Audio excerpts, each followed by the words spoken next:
Taorian'ny distrika na Parafaravola dia niroso tao amin'ny distrika na Ambatondrazaka indray ny ekipa avy ao amin'ny Antoko Antokasidiana Nosy na ny ADN nanao ny fionam-be Régionale entina amolavolana n'ilay dinam-piarahamonina vaovao na ilay lalam-panorenana isam-paritra izay vinanasa iray ifantohan'ny Antoko ADN entina hanomezana lanja ny vahoaka sy hamerenana indray ny fahefana ho azy ireo. Mifantoka betsaka amin'ny fanomezan-kasina ny eny amin'ny fokotany no tena himasona amin'izany ary indrindra ny fanomezana fahefana feno ho an'ny tompon'andraikitra eo anivon'ny fokotany izay fahefana akaiky indrindra amin'ny vahoaka. Tsy ny fanalavitra tamin'ny zava-nitranga tao amin'ny distrika na Parafaravola ny ady hevitra nitranga teto Ambatondrazaka momba ny ity lalam-panorenana isam-paritra ity ary nanamafy ny tokony hampiarana ny zavatra tapaka ireto bezaka ireto. Nahavelombolo azy ireo ihany koa ny fitsidihana nataon'ny Antoko ADN. Nandeha tsara nandeha tsara ary mahafinaritra ary mahavelombolo ny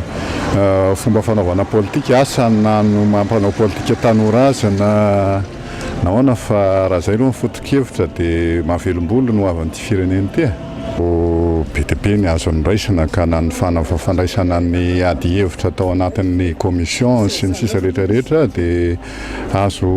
ny ady hevitra ny olona nahitana ny fahalemen'ity firenena ity ary ny hoety manorina ny hoetina manarina azy izay avy amin'ny alalan'ny rafitra sy le ekonomia liberaly. Tsara ilay izy raha totosy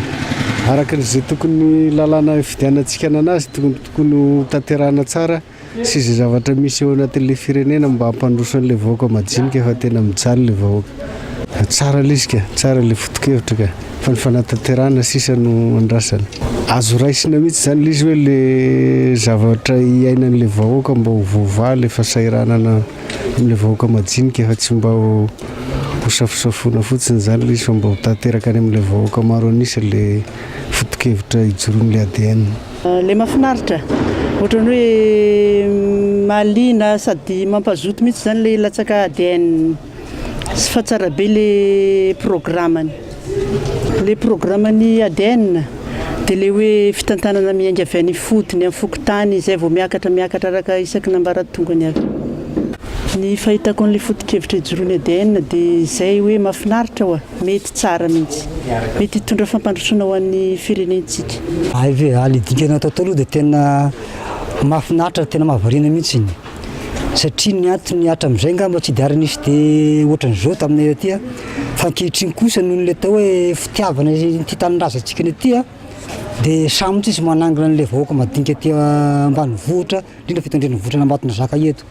dia mahafaka miady hevitra sy manakala hevitra ka izay ny tena hoe mahafinaritra anay ary tena tianay mihitsy ny tanjona ho anazy amin'izao fotoana izao. Ny hevitra mahafinaritra amin'izao aloha zany dia ny taona ny fitsinjovan'ilay madinika indrindra amin'ny tarigetra entiny amin'ity fitondrana vaovao zao tokony entiny ity. Ohatra hoe na dia ny atao fanampiana madinika fotsiny amin'ny resaka fambolena ohatra sy ny fiompiana dia efa zava-dehibe satria voaresaka atao moa zany ilay zavatra izay. Ilay olona zany mahatsapa ny hatsarany ilay foto-kevitra aperaky ny ADN. Kanefa ilay olona indray koa vu an'ilay situation izay niainana teto Madagascar dia ohatra misy fisalasalana kely ihany. Ka ny tena vesatra zany dia hoe ilay fomba haresy lahatra an'ilay olona ho tonga izay fidirin'ny ADN zay zany zao ilay ny hitako aloha hoe ady hevitra lehibe fa raha tafapetraka tsara ilay sain'ilay olona fa hoe tsy endriky ny fanaovana politika taloha intsony ny politika ataon'ny ADN dia everiko fa tsara ry manavitra ny Madagascar ilay hevitry ny ADN amin'izao ny fahitako azy manokana. Ho an'ny Malagasy zany no ilay fahavononana andray andraikitra amin'ilay toerana misy azy dia tia andray andraikitra izy nefa tsy amena azy ilay andraikitra dia lasa manao kritika izy rehefa avy eo dia lasa fanenjika dia fandavo eto e. Tao anatin'izay fotoana nanatanterahana ny fionam-be Régionale izay nokarakarainy ny Antoko ADN izay dia nisy ihany koa ny fanehoan-kevitra nataon'ireo mpitaridalana isa ny taty amin'ny faritra roatra mangoro satria nisy ny tafatafa natao ary reta amin'izany ny etaetan'ireo mpizaika fa lavitra amin'izy ireo tokoa ny fahefana izay tokony ananany ahazahoany mitantana ny arena misy ao aminy. Ny anisan'ny fanehoan-kevitra songadina aloha dia ohatrany hoe niarana anaiky zany ireo mpizaika fa tena lavitra tokoa aminy ilay fanjakana foibe izay voarafitra ao anatin'ilay état unitaire. Zay zany zavatra misy satria raha misy zavatra ataony aty eny fohatra hoe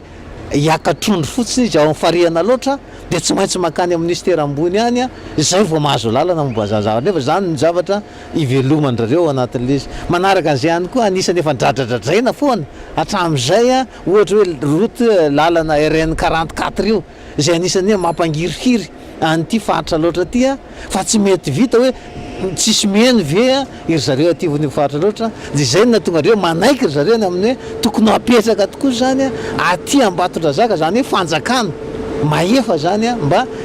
hitantana ny fiainana aty a na nresaka lalana io a na nresaka vary moa indrindrandrindra zany dia anisany nasongadindrareo tamin'ny mpizaika reo fa hoe ny fambolem-bary zany a dia tena tokony anisany fanohitra lehibe eo amin'ny fampandrosoana aty aloatra. Tsy hijanona ato amin'ny faritra loatra mangory ny fiaonam-be Régionale fa mbola hitety faritra maro hafa ihany koa ary ezahana ny aka ny hevitra ny vahoaka manerana ny nosy mba ahafahana mamoaka ny rafitra sahazan'ny malagasy eo amin'ny fiainany manontolo.